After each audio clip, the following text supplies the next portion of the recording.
열왕기상 2장 5절에서 9절 말씀 우리 한 목소리로 읽겠습니다.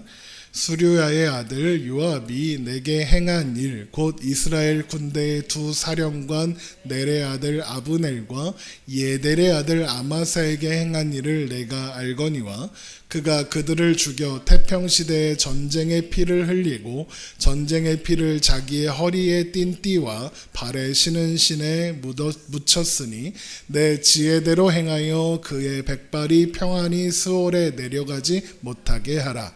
마땅히 길르앗 바르실레의 아들들에게 은총을 베풀어 그들이 내 상에서 먹는 자 중에 참여하게 하라. 내가 내 형 압살롬의 낯을 피하여 도망할 때에 그들이 내게 나왔느니라. 바울인 베냐민 사람 게라의 아들 시므이가 너와 함께 있나니 그는 내가 마하나임으로 갈 때에 악독한 말로 나를 저주하였느니라. 그러나 그가 요단에 내려와서 나를 영접함으로 내가 여호와를 두고 맹세하여 이르기를 내가 칼로 너를 죽이지 아니하리라 하였노라. 그러나 그를 무죄한 자로 여기지 말지어다. 너는 지혜 있는 사람이므로 그에게 행할 일을 알지니 그의 백발이 피 가운데 스올에 내려가게 하라. 아멘. 다윗이 죽기 전에 솔로몬에게 유언을 남기면서 하나님께서 아무런 조건 없이 주신 약속에 자신의 생각, 오해를 한 숟가락 더해서 솔로몬이 하나님께 순종하는 것이 솔로몬의 성공과 다윗 왕조의 성공의 결정적인 조건이 될 것이다 라고 이야기했습니다. 아무런 조건 없이 주신 하나님의 약속이 이제 솔로몬이 어떻게 하느냐에 따라서 달라질 수도 있는 계약이 되어버린 겁니다. 다윗은 이런 오해를 왜 굳이 더하여 유언을 하는 걸까? 그 이유는 이제부터 하고 싶은 이야기, 다윗 자신이 정말로 하고 싶은 유언의 속내를 감추고 그 말에 명분을 쌓기 위해서라고 말씀드렸죠. 그리고 오늘 본문이 바로 다윗이 정말로 하고 싶었던 유언의 내용입니다. 다윗의 첫 번째 유언이 무엇이냐? 요압을 죽여라 입니다. 열왕기상 2장 5절에서 6절 말씀 봅니다. 수르야의 아들 요압이 내게 행한 일 곧 이스라엘 군대의 두 사령관 넬의 아들 아브넬과 예델의 아들 아마사에게 행한 일을 내가 알거니와 그가 그들을 죽여 태평시대에 전쟁의 피를 흘리고 전쟁의 피를 자기의 허리띠에 띤 띠와 발에 신은 신에 묻혔으니 내 지혜대로 행하여 그의 백발이 평안히 스올에 내려가지 못하게 하라. 평안히 스올에 내려가지 못하게 하라. 이게 무슨 말이에요? 평이 죽지 못하게 해라 이런 뜻이죠. 그러니까 죽이라는 얘기입니다. 다윗이 요압을 죽여야 한다고 하는 이유는 요압이 아브넬과 아마사라는 사람을 죽였기 때문이다. 그래서 전쟁에 피바람이 불게 했다라는 이유입니다. 그러면 아브넬과 아마사, 요압이 죽였다는 이 두 사람은 도대체 누구냐? 먼저 아브넬이 어떤 사람이냐? 사울의 군사령관이었던 사람입니다. 그러니까 다윗 전에 왕의 신하였던 거죠. 사울이 죽은 뒤에는 사울의 아들 이스보셋을 데리고 유다 지파를 제외한 나머지 11지파의 왕으로 세우는데 혁혁한 공로를 세운 그런 인물이기도 합니다. 사무엘하 2장 8절에 사울의 군사령관 넬의 아들 아브넬이 이미 사울의 아들 이스보셋을 데리고 마하나임으로 건너가 길르앗과 아술과 이스라엘과 에브라임과 베냐민과 온 이스라엘의 왕으로 삼았더라. 이때 다윗도 유다 지파의 왕이 되긴 했었습니다. 그런데 다윗은 유다 지파의 왕이죠. 그런데 이 아브넬이 세운 이스보셋은 나머지 전체 이스라엘의 왕이 되는 겁니다. 그러니까 그 규모와 세력으로 보아서 다윗이 한참 밀리는 겁니다. 게임이 안 되는 거죠. 그런데 이제 그렇게 사울의 왕조와 다윗의 왕조가 함께 세워진 게 된 겁니다. 그리고 상황이 어느 정도 정리되자 아브넬은 이스라엘을 통일시키기 위해서 다윗과 전쟁을 하기 위해 나섭니다. 아브넬의 입장에서, 나머지 11지파의 입장에서 다윗은 반란군에 불과해요. 그렇지 않겠습니까? 통일시켜야 되는 겁니다. 그래서 다윗도 아브넬과 맞서기 위해서 요압을 대표로 해서 그의 수하들을 내보냅니다. 그리고 이 두 진영이 기브온이라는 곳에서 만나게 돼요. 이때 아브넬이 유다 지파도 이스라엘 백성, 우리도 이스라엘 백성이니 쓸데없는 인명의 손상이 없었으면 좋겠다. 그러니 우리 대표 12명씩을 내세워서 맞짱 한번 뜨자. 이렇게 제안을 합니다. 그래서 요압이 이것을 받아들여서 12명씩 나와서 싸움이 시작됩니다. 그 싸움이 처음에는 얼핏 비슷비슷했었습니다.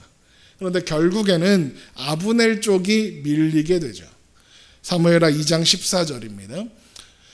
아브넬이 요압에게 이르되 원하건대 청년들에게 일어나서 우리 앞에서 겨루게 하자. 요압이 이르되 일어나게 하자 하매 그들이 일어나 그 수대로 나아가니 베냐민과 사울의 아들 이스보셋의 편에 12명이요 다윗의 신복 중에 12명이라 각기 상대방의 머리를 잡고 칼로 상대방의 옆구리를 찌르매 일제히 쓰러진지라. 그러므로 그것을 헬갓 핫수름이라 일컬었으며 기브온에 있더라. 그날의 싸움이 심히 맹렬하였더니 아브넬과 이스라엘 사람들이 다윗의 신복 앞에서 패하니라.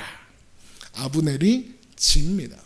그래서 어떻게 합니까? 도망을 가는 겁니다. 그때 요압의 동생 아사헬이라는 사람이 무척 빠른 사람이었습니다. 그래서 그 사람이 아브넬을 진짜 코앞까지 추격해 옵니다. 아브넬은 야 우리끼리 이러지 말자 막 이렇게 하면서 쫓아오지 말라고 자꾸 설득을 하는데 계속 쫓아오니까 아사헬을 죽이게 되죠. 안 그러면 내가 죽으니까. 그리고 이것이 요압이 아브넬을 미워하게 되고 그리고 죽이기까지 되는 결정적인 계기입니다. 아사헬이 요압의 동생이었어요. 어쨌든 그렇게 아브넬은 겨우 목숨을 구해서 자신의 진영으로 돌아갑니다. 이후로도 두 왕조 간의 크고 작은 싸움은 계속됐지만 그 힘의 균형이 깨지지는 않았습니다. 그 기간이 무려 7년 6개월이나 되었습니다. 그러나 시간이 갈수록 다윗의 왕조는 강성해져 갔고 사울의 왕조는 쇠락해 갔습니다. 왜 그랬을까요? 하나님께서 하신 역사이기 때문입니다. 사무엘하 3장 1절입니다. 사울의 집과 다윗의 집 사이에 전쟁이 오래매 다윗은 점점 강하여 가고 사울의 집은 점점 약하여 가니라. 그러는 와중에 사울의 왕조에서 아브넬의 영향력은 점점점 커져만 갔습니다. 이스보셋이 왕인데 말만 왕이지 뭐 그냥 아무것도 아닌 겁니다. 종이 왕인 거예요. 무늬만 왕인 거죠. 그래서 그 왕의 입장에서 아브넬이 꼴보기가 싫겠죠. 마음에 안 듭니다. 그런데 어떻게 할 수도 없습니다. 그러던 어느 날 이스보셋이 아브넬을 데려다가 사울의 첩 중에 하나였던 리스바와 통관했다라고 하면서 아브넬을 추궁합니다. 아브넬이 그 리스바라는 여인과 정말로 통관을 했는지 아니면 이스보셋이 아브넬을 어떻게 이제 견제해서 제거하려고 명분을 세우기 위해서 그런 누명을 씌웠는지는 알 수 없지만 왜냐하면 그 진상이 나오진 않거든요 성경에. 그런데 아브넬은 이것 때문에 크게 분노합니다. 그리고 이스보셋에게 단언해요. 너를 왕위에서 끌어내리고 나라를 다윗에게 들어 바치겠다라고 선언을 해요. 그 정도 됐으면 사실 이스보셋의 시내들이 무슨 말도 안 되는 소리냐 이래야 되는데 아무도 그것을 반대하는 사람이 없습니다. 그러니까 아브넬이 실질적인 왕인 겁니다.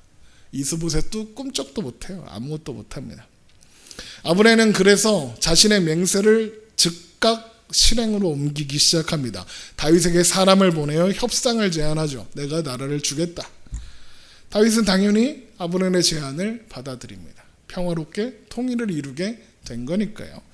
그렇게 협정을 이루고 아브넬은 무사히 집으로 돌아가게 됩니다. 그런데 그때 요압은 그 자리에 없었습니다. 다윗이 미리 알고 요압을 뺐었는지 아니면 일이 그때 마침 겹쳐서 요압이 전쟁터에 나가는 것은 정확하게 알 수 없지만 요압은 전쟁터에 있었습니다. 그리고 전쟁을 마치고 승리로 이끌고 다시 돌아왔을 때 그 이야기를 들은 겁니다. 다윗이 아브넬과 협정을 맺었고 아브넬을 아무런 책망도 하지 않고 무사히 돌려보냈다. 이렇게 됩니다. 요압이 어떻게 됩니까? 뚜껑이 열린 겁니다. 아니 감히 내 동생을 죽인 놈하고 손을 잡아. 네가 왕이야. 그러고도 나 왕이라고 할 수 있어. 이러면서 다윗한테 따집니다. 그리고 나선 아브넬을 몰래 깨어내어서 죽여버립니다. 사무엘하 3장 26절입니다. 이에 요압이 다윗에게서 나와 전령들을 보내 아브넬을 쫓아가게 하였더니 시라 우물가에서 그를 데리고 돌아왔으나 다윗은 알지 못하였더라. 아브넬이 헤브론으로 돌아오매 요압이 더불어 조용히 말하려는 듯이 그를 데리고 성문 안으로 들어가 거기서 배를 찔러 죽이니 이는 자기의 동생 아사엘의 피로 말미암음이더라. 바로 이 일이 다윗이 요압을 죽여야 한다라고 하는 첫 번째 이유입니다. 그리고 두 번째 이유는 요압이 아마사를 죽였다. 그러니까 요압은 죽어야 한다 그럽니다. 아마사가 누구냐? 압살롬이 반란을 일으켰을 때 압살롬의 군대 장관이 되었던 사람입니다. 요압이 다윗의 명령을 거역하고 압살롬을 죽이죠. 그러니까 이제 다윗이 요압을 좀 견제해 보려고 요압을 군사령관에서 내려오게 하고 이 아마사라는 사람을 군대 장관으로 세우게 됩니다. 요압을 요직에서 물러나게 한 거죠.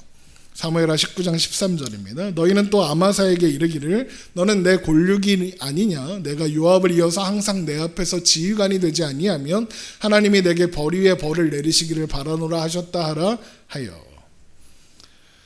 이후에 이제 아마사는 다윗의 군사령관이 됩니다. 그러다가 세바라는 사람이 반란을 일으켰다는 소식이 들려와요. 그래서 다윗이 아마사에게 가서 세바의 반란을 평정하고 와라 하고 출전을 명령합니다.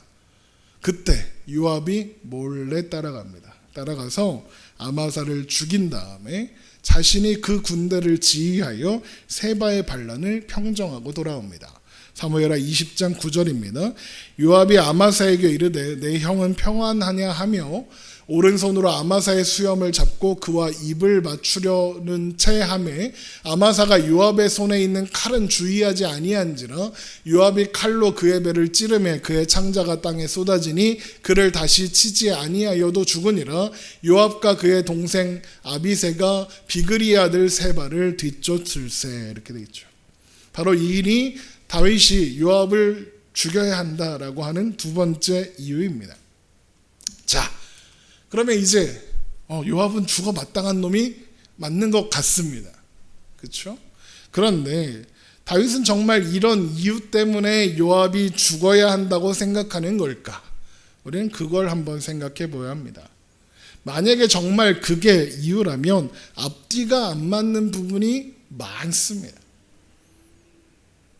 뭐가 앞뒤가 안 맞느냐?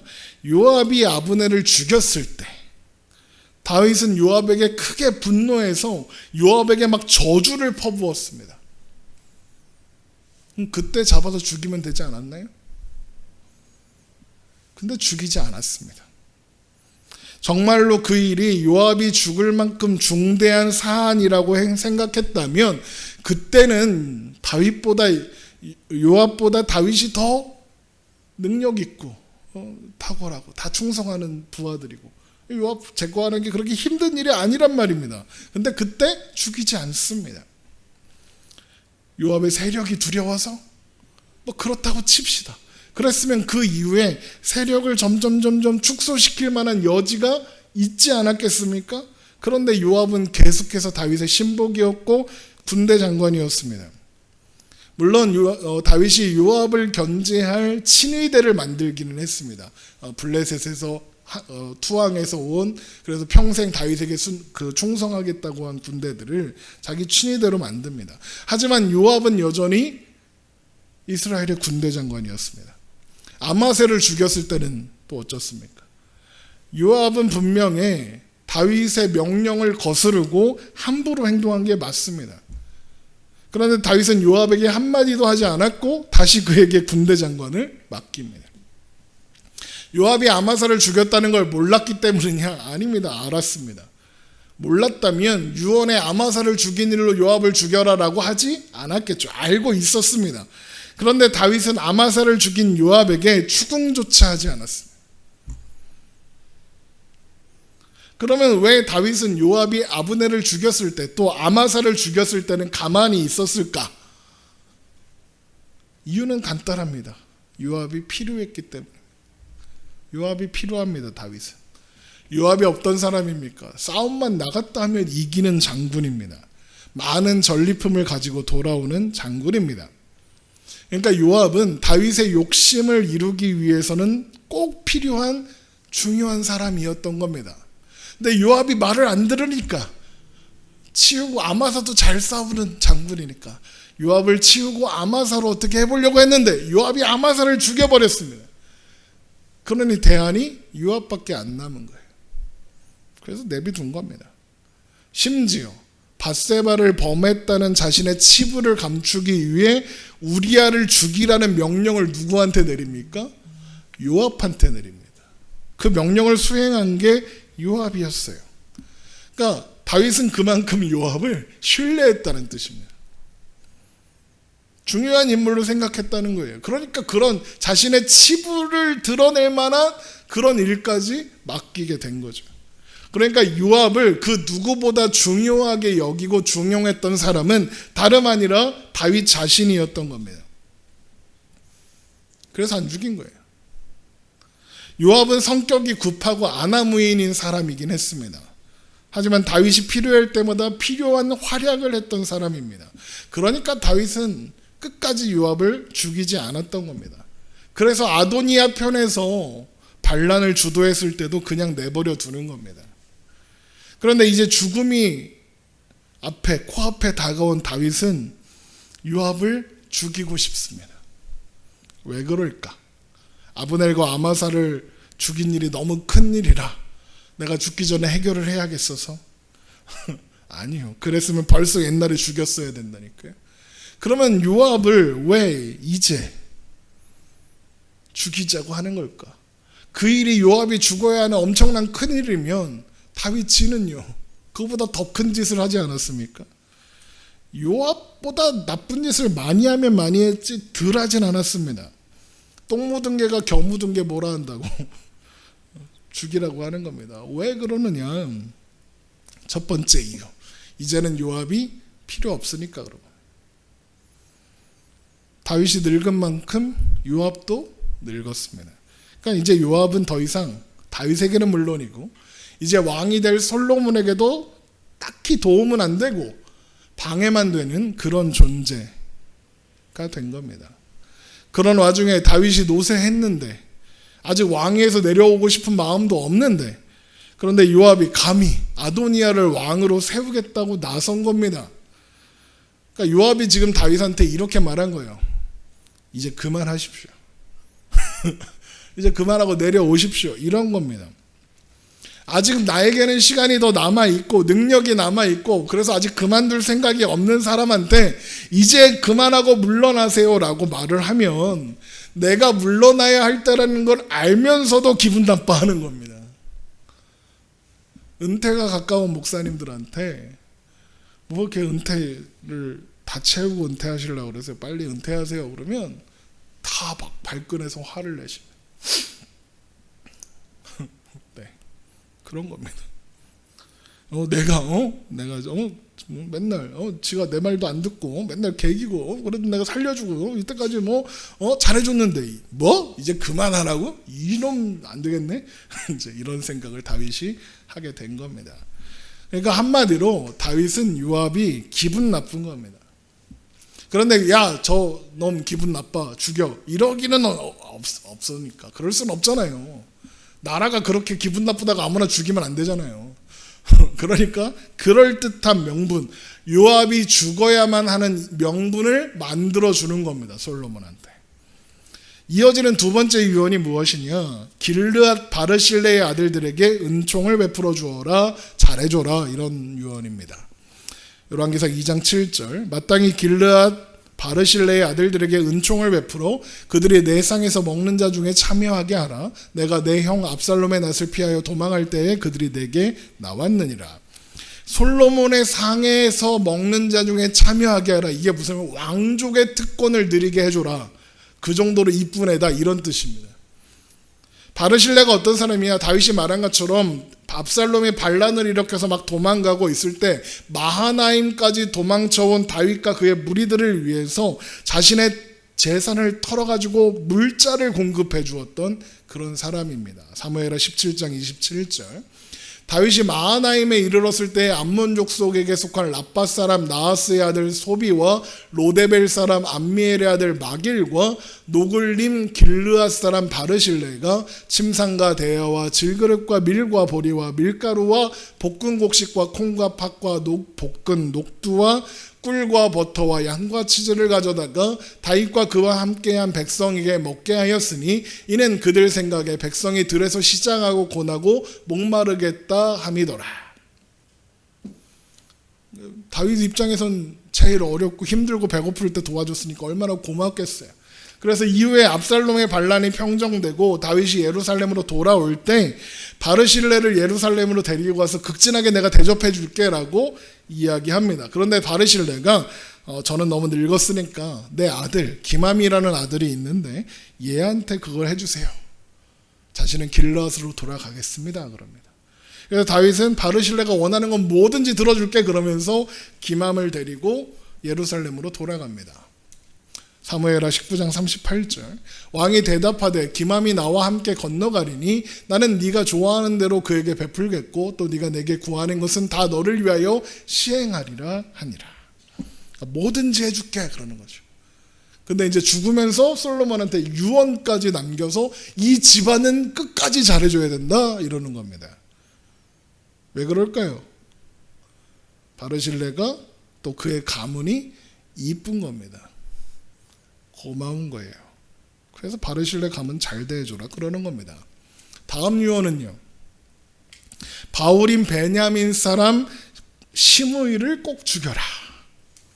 열왕기상 2장 8절. 바울인 베냐민 사람 게라의 아들 시므이가 너와 함께 있나니 그는 내가 마하나임으로 갈 때에 악독한 말로 나를 저주하였느니라. 그러나 그가 요단에 내려와서 나를 영접함으로 내가 여호와를 두고 맹세하여 이르기를 내가 칼로 너를 죽이지 아니하리라 하였노라. 그러나 그를 무죄한 자로 여기지 말지어다. 너는 지혜 있는 사람이므로 그에게 행할 일을 알지니 그의 백발이 피 가운데 수월에 내려가게 하라. 이게 잔인하게 죽여라 이런 뜻입니다. 시므이를 죽여야 하는 이유가 무엇입니까? 다윗이 압살롬의 반란을 피해 마하나임으로 갈 때에 시므이가 쫓아오며 다윗을 저주했기 때문이랍니다. 사실 요압은 그래도 명분이라도 그럴듯해요. 그런데 시므이를 죽여야 한다는 이유는 정말 이상합니다. 이거 정말 이상한 겁니다. 왜냐하면 다윗은 시므이가 자신에게 돌을 던지고 저주를 퍼부을 때 그 저주가 하나님의 음성이다.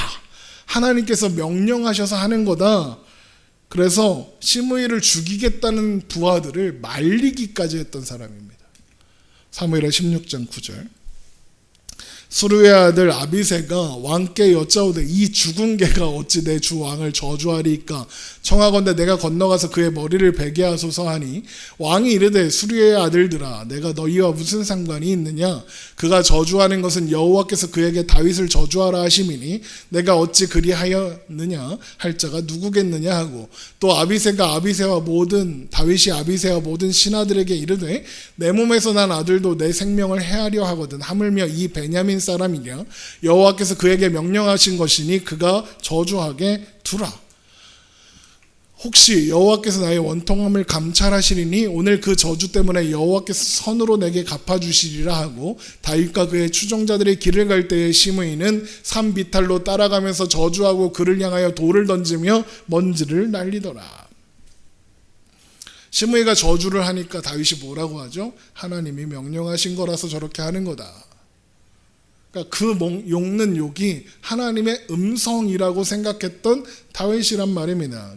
그리고 이제 나중에 다윗이 예루살렘으로 돌아올 때 이 시므이가 어떻게 하냐면 와갖고 납작 엎드립니다. 그래서 그때 죽이지 않겠다 약속을 하죠. 사무엘하 19장 22절. 다윗이 이르되 수르야의 아들들아 내가 너희와 무슨 상관이 있기에 너희가 오늘 나의 원수가 되느냐? 오늘 어찌하여 이스라엘 가운데에서 사람을 죽이겠느냐? 내가 오늘 이스라엘 왕이 된 것을 내가 알지 못하리요 하고 왕이 시므에게 이르되 내가 죽지 아니하리라 하고 그에게 맹세하니라. 압살롬의 반란으로 다윗의 마음과 심령이 낮아져 있을 때 자신을 향한 저주가 하나님의 음성으로 들렸던 다윗이었습니다. 그래서 시므이를 죽이지 않겠다고 맹세까지 했습니다. 그런데 이제 죽여라 그러는 겁니다. 심지어 지금 시므이는 솔로몬 편에 서 있는 솔로몬의 지지자입니다. 여기 보세요. 바울인 베냐민 사람 게라의 아들 시므이가 너와 함께 있나니 그러죠. 그러니까 솔로몬 편에 서 있는 솔로몬 지지자라는 뜻입니다. 그러니까 시므이는 아마도 이후에 다윗한테 생명을 구원받은 이후로 다윗에게 충성했던 것 같습니다. 그리고 이제 대를 이어 솔로몬에게도 충성하려고 하는 겁니다. 그런데 다윗은 그놈 죽여라 그러는 겁니다. 그러니까 다윗은 죽이지 않겠다고 하나님 앞에 맹세까지 하고 또 지금 다윗은 물론이요 솔로몬의 충복이 되어 있는 시므이를 죽이고 싶은 겁니다. 왜요? 그럴듯한 명분이라도 있나요? 없죠. 그런데 죽이고 싶은 겁니다. 왜요? 미우니까요. 그때는 내가 마음이 약해서 못 죽였는데 생각해보니까 그때 그럼 죽였어야 돼. 이런 마음이 든 겁니다. 요압과 시므이는 죽이고 바르실레는 잘해줘라. 모두 다 그럴듯한 명분이 있죠. 그런데 물론 시므이를 죽여야 한다는 명분은 말도 안 되는 소리지만 그렇게 해야 했던 건 결국 다윗이 자기 개인 감정 때문에 복수하고 싶은 사람들한테 복수하는 겁니다. 그리고 그것을 위해서 하나님의 약속을 왜곡시켜야 했던 겁니다. 저놈들은 죽어 마땅해. 그게 하나님 뜻이야 이러는 겁니다. 그러면 다윗은 왜 이러는 걸까? 그 힌트가 다윗의 유언 속에 있습니다. 다윗이 요압을 죽이라고 하면서 솔로몬에게 뭐라고 합니까? 왕이 내 지혜대로 행하여 그의 백발이 평안히 스올에 내려가지 못하게 하라 이렇게 말했죠. 또 시므이를 죽이라고 하면서 뭐라고 합니까? 그러나 그를 무죄한 자로 여기지 말지어다 너는 지혜 있는 사람이므로 그에게 행할 일을 알지니 그의 백발이 피 가운데 스올에 내려가게 하라. 이 다윗의 유언에 반복되는 표현이 있죠. 내 지혜대로 행하여 너는 지혜 있는 사람이므로. 지혜입니다. 이게 무슨 뜻일까요? 솔로몬이 지혜로운 사람이다 이런 뜻일까요? 아니요. 그런 뜻은 아닙니다. 이게 무슨 뜻이냐? 내 말대로 하는 게 지혜로운 거다 이런 뜻입니다. 무슨 말이냐? 내가 옳다. 그러니까 내 말대로 하는 게 옳은 거다. 이것이 다윗의 유언 속에 담겨있는 다윗의 태도입니다. 그리고 이것이 다윗의 삶을 한 줄로 요약한 것과 같습니다. 다윗의 삶을 한 줄로 요약하면 스스로 옳다 여기며 살아온 삶입니다. 언제까지? 죽기 직전까지. 죽을 때까지. 그럼 한번 생각해 보죠. 다윗이 정말 옳았습니까? 다윗의 삶의 걸음걸음들이 정말로 옳고 지혜로웠습니까? 아니죠. 지혜로워서 밧세바를 범하나요? 우리아를 죽이고 남의 가정을 막 파괴하나요? 그렇게 지혜로운 사람이 암몬이 다말 아들이 자기 딸을 범하여 다말이 상처 입고 슬퍼하는데 아무것도 안 하고 다말을 외면했나요? 지혜로워서 인구조사를 하나님의 뜻을 거스르고 하나요? 지혜로워서 하나님의 조건 없는 언약에 조건을 붙입니까? 지혜롭다는 사람이 하나님 앞에서 스스로 한 맹세를 깨나요? 다윗은 스스로 지혜롭다 옳다 여기며 살아왔지만 죽을 때까지 그러고 살았지만 다윗의 삶의 걸음걸음 중에 지혜로운 순간은 없었던 겁니다. 미련하고 이기적이었을 뿐이죠. 그리고 그런 똑같은 생각과 삶을 솔로몬에게 물려줍니다. 여러분 이게 다윗의 최선이었습니다. 그래서 이후에 솔로몬도 그걸 물려받았으니 어떻게 살겠습니까? 그렇게 사는 겁니다. 자기 지혜를 의지하고 자기 소견에 옳은 대로 사는 겁니다. 여러분, 이게 솔로몬이 망하는 이유입니다. 그래서 헛되고 헛되니 헛되고 헛되도다 하는 겁니다. 다윗의 아들 예루살렘 왕 전도자의 말씀이라 전도자가 이르되 헛되고 헛되며 헛되고 헛되니 모든 것이 헛되더라. 그래서 제가 열왕기상의 말씀을 시작하면서 뭐라고 했습니까? 열왕기서는 실패의 역사다라고 말씀드렸습니다. 열왕기서는 실패의 역사라는 말로 요약이 됩니다. 사람은 원래 그렇습니다. 다윗도 솔로몬도 실패의 역사를 삽니다. 다윗 뭐 대단한 것 같지만 아무것도 아닙니다. 우리랑 다르지 않습니다. 사람은 언제나 항상 실패의 역사를 삽니다. 왜요? 그게 사람의 최선이라서 그렇습니다. 그래서 사람에게 무엇이 필요하냐? 은혜가 필요합니다. 그래서 사람에게 하나님이 필요한 겁니다. 다윗의 인생이 마지막 순간까지 실패로 점철되어 있음에도 불구하고 그가 하나님의 마음에 합당한 사람이다라는 평가를 받는 건 다윗이 뭘 잘했기 때문이 아니라 하나님께서 다윗의 인생을 통해서 하나님의 뜻을 이루어 가셨고 다윗과 함께 하셨기 때문입니다. 사도행전 13장 22절 패하시고 다윗을 왕으로 세우시고 증언하여 이르시되 내가 이새의 아들 다윗을 만나니 내 마음에 맞는 사람이라 내 뜻을 다 이루리라 하시더니, 여러분, 다윗이 정말로 하나님의 뜻을 다 이루었습니까? 아니요. 말씀드렸죠. 다윗은 지 맘대로 살았습니다. 그러면 하나님의 뜻이 이루어졌을까요? 안 이루어졌을까요? 이루어졌습니다. 하나님의 뜻이 뭔데요? 다윗의 실력과는 상관없이 하나님께서 다윗의 아버지가 되시겠다 였습니다. 그것이 하나님께서 하신 약속의 전부였습니다. 하나님께서 다윗을 어디에서 부르셨습니까? 자기 집에서조차 인정받지 못하던 막내 아들, 못생긴 막내 아들, 키 작고 바보 같은 막내 아들, 그래서 선지자가 집에 방문했는데도 부르러 가지조차 않았던 막내 아들, 그래서 혼자 양을 치고 있었던 그 자리에서 다윗을 부르셨습니다. 그래서 이스라엘의 왕으로 세우셨습니다. 사무엘하 7장 8절 그러므로 이제 내 종 다윗에게 이와 같이 말하라. 만군의 여호와께서 이와 같이 말씀하시기를 내가 너를 목장 곧 양을 따르는 데에서 데려다가 내 백성 이스라엘의 주권자로 삼고 내가 가는 모든 곳에서 내가 너와 함께 있어 내 모든 원수를 내 앞에서 멸하였은즉 땅에서 위대한 자들의 이름같이 내 이름을 위대하게 만들어 주리라.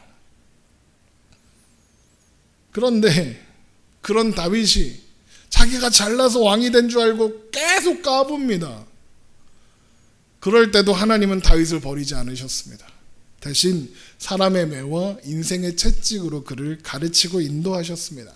사무엘하 7장 14절 나는 그에게 아버지가 되고 그는 내게 아들이 되리니 그가 만일 죄를 범하면 내가 사람의 매와 인생의 채찍으로 징계하려니와 내가 내 앞에서 물러나게 한 사울에게서 내 은총을 빼앗은 것처럼 그에게서 빼앗지는 아니하리라. 내 집과 내 나라가 내 앞에서 영원히 보존되고 내 왕위가 영원히 경고하리라 하셨다 하라. 그래서 하나님이 보내신 사람의 매와 인생의 채찍이 다윗의 삶에 찾아왔을 때 그때마다 다윗은 정신을 차리고 그리고 비로소 지혜로운 짓들을 합니다. 짓이라고 하니까 이상하네. 지혜로운 일들을 합니다. 시므이가 다윗에게 돌을 던지며 저주할 때 다윗은 지혜로웠습니다. 저게 하나님의 음성인 줄 알았습니다. 나단이 다윗 앞에서 그의 죄를 책망할 때, 그래서 하나님 앞에 엎드려졌을 때 다윗은 지혜로웠습니다. 자신의 한계를 알고 하나님의 은혜를 구할 때 다윗은 지혜로웠던 겁니다. 잠언 9장 10절 여호와를 경외하는 것이 지혜의 근본이요 거룩하신 자를 아는 것이 명철이니라. 유명한 말씀이죠. 하나님을 아는 것, 그래서 하나님을 경외하는 게 지혜로운 겁니다. 그런데 다윗은 그런 은혜를, 그런 지혜를 자꾸만 까먹고 잊어버렸습니다. 그래서 자꾸만 자기가 잘난 줄 알고 막 까부는 겁니다. 하나님의 방법과 하나님의 최선이 아니라 다윗의 방법, 다윗의 최선으로 살려고 했습니다. 그런데 하나님은 그런 인생을 내버려 두지 않으시고 끝까지 포기하지 않으셨습니다. 사람의 매와 인생의 채찍으로 가르치고 인도하셨죠. 그리고 다윗의 계보에서 메시아, 예수님이 오게 하시는 겁니다. 실패할 수밖에 없는 인간의 역사를 해결하시고 하나님의 뜻을 이루시기 위해서, 그래서 하나님은 이런 다윗의 말년의 미련한 모습조차 성경에 그대로 기록하시는 겁니다. 다윗이 자격이 있기 때문이 아니라 내가 그를 사랑했기 때문이다. 다윗도 은혜가 필요하고 다윗도 메시아가 필요한 존재다. 너희는 다 그렇다. 바로 이것을 알게 해주시라는 겁니다. 그래서 다윗의 이 정말 이상한 모습들이 성경에 그대로 기록되어 있는 겁니다. 하나님이 하실 수만 있으면 다윗은 정말 이상적이고 훌륭한 왕이었다 포장해 주실 수 있지 않습니까? 그런데 그렇게 하지 않으시고 다윗의 결함들을 있는 그대로 성경에 폭로하는 겁니다. 왜요? 이 말씀을 보게 될 우리들을 위해서입니다. 이 말씀을 보는 우리들에게 우리의 자격과 우리의 조건과 우리의 실력으로 사는 게 아니라 하나님의 은혜로 살아야 한다. 나는 항상 오답이고 미련하지만 하나님은 언제나 정답이고 오르시다니. 하나님을 아는 것이 가장 지혜로우며 하나님 안에서 하나님 뜻대로 사는 것이 가장 안전한 삶이라는 것. 하나님 말씀대로 사는 인생이 가장 형통한 인생이라는 것. 그래서 우리에게는 예수 그리스도가 필요하다는 것을 알게 해주시려고요. 그래서 여러분, 하나님이 사랑하시는 사람의 삶은 고달픕니다. 내 실력을 살려고, 내 실력대로 살려고 발버둥 치다가 내 힘으로 아무것도 할 수 없다는 걸 자꾸만 확인하게 되는 상황에 자꾸만 가게 되니까 힘듭니다. 그래서 하나님의 사랑을 받고 있는 사람은 이런 말을 자주 하게 됩니다. 내 마음대로 되는 일이 하나도 없어. 왜 자꾸만 그런 상황에 가게 될까요? 하나님이 그런 상황을 살게 하시기 때문입니다. 우리의 미련한 선택이 우리의 결론이 되게 하지 않으려는 하나님의 인도하심입니다. 오히려 잘 나가고 승승장구하고 하는 일마다 잘 된다, 막 그래서 뿌듯하고 내가 좀 잘난 것 같다, 이런 생각이 들면 이거 뭔가 잘못됐다 생각하셔야 됩니다. 정신을 차려야 됩니다. 왜요? 우리는 잘 되고 그래서 뿌듯하고 그러면 하나님 생각 안 합니다. 하나님 생각을 안 하고 살면 어떻게 될까요? 하나님 생각을 할 수밖에 없는 상황으로 우리가 가게 되겠죠. 그런데 그렇게 되지 않고 하나님이 가만히 내버려 두신다? 그게 더 큰일인 겁니다. 고린도전서 10장 12절, 그런즉 선줄로 생각하는 자는 넘어질까 조심하라. 그래서 여러분, 승승장구하고 맨날 하는 일마다 잘 되고 잘 나가는 사람 부러워할 거 하나도 없습니다. 어쩌면 그 인생은 하나님이 그냥 내버려 두신 결과일지도 모릅니다. 여러분, 하나님이 그냥 내버려 두시지만 잘 먹고 잘 살고 성공하는 삶을 사는 사람, 하나님이 내버려 두지 않으셔서 맨날 이리 치이고 저리 치이고 되는 일이 하나도 없어, 이렇게 사는 삶, 어떤 삶을 살고 싶으세요? 시편 84편 10절입니다.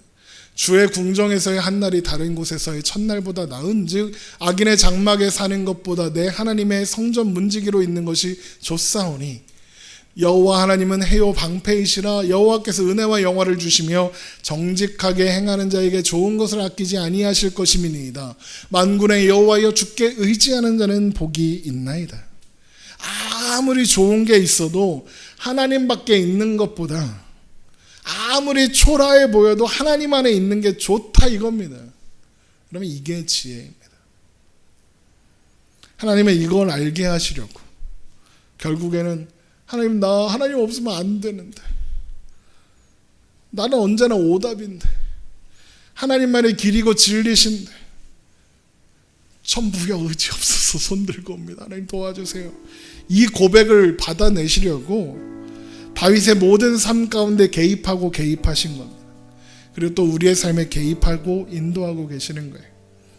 그래서 결국에는 우리들에게서, 우리의 입술에서 같은 고백을 받아내시려는 거예요. 고린도전서 1장 24절, 오직 부르심을 받은 자들에게는 유대인이나 헬라인이나 그리스도는 하나님의 능력이요 하나님의 지혜니라. 하나님의 어리석음이 사람보다 지혜롭고 하나님의 약하심이 사람보다 강하니라. 하나님 없으면 나는 아무것도 아닙니다. 나는 어리석지만 하나님은 지혜로우십니다. 나는 약하지만 하나님은 강하십니다. 그래서 하나님, 나는 참 좋습니다. 그런 하나님을 아는 것만으로도 참 좋습니다. 그런 하나님이 나와 함께 계신다는 것 알아서 나는 참 좋습니다. 그런 고백을 하나님께서 받아내실 겁니다. 그러면 그게 진짜 지혜입니다. 이것이 우리의 믿음의 고백, 그리고 우리 삶의 결론이 되기를 주님의 이름으로 축원합니다. 기도하겠습니다.